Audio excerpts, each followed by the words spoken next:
Friends ఇగో ఇప్పుడే ఇవి బిన్నిస్కాయ మార్కెట్కి వెళ్ళొచ్చాను. బిన్నిస్ తీసుకొచ్చాను, కిలో తీసుకొచ్చాను. ఇగో అరకిలో అయితే ఉంచిన. ఇగో టమాటాలు తీసుకొచ్చాను. ఇగో టమాటాలు, ఇగో కొత్తిమీర. ఇక చూసారా సోరకాయ అయితే మా ఆయనకైతే సోరకాయలో రొయ్యలేసి అండు చాలా ఇష్టం.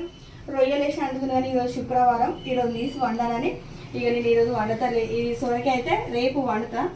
ఇక మన లోకల్ సోరకాయ, ఇది లోకల్ సోరకాయ కదా, చూడండి లోకల్. మనకైతే ఈ లోకల్ సొరకాయ చూస్తానైతే బాగా, నాకు కూడా ఇష్టం, చాలా బాగుంటుంది. ఇక నేనైతే ఇప్పుడు బిన్నిస్కాయ వండుతున్నా పెట్టిన. ఇక రైస్ అవుతుంది చూసారా, 2 అవుతుంది. ఇంకా నా పని అయితే తీరలేదు ఫ్రెండ్స్. చూసారా పని ఇలా ఉంటుంది నా పని, ఇంకా పనే కాలేదు. ఎక్కడ పని అక్కడే ఉంది. ఇంకా అయితే పని అయిపోయినట్టే. 2 అవుతుంది, ఇంకా పని అయితే తీరలేదు నాది. మీరేం కూరలు అనుకున్నారు ఫ్రెండ్స్? మాదైతే ఈరోజు అయితే బిన్నిస్ కర్రీ మాది ఈరోజు. మీరు ఏం కూరలు అనుకున్నారో ఓకేనా? మరి మరొక వీడియోలో కలుద్దాం.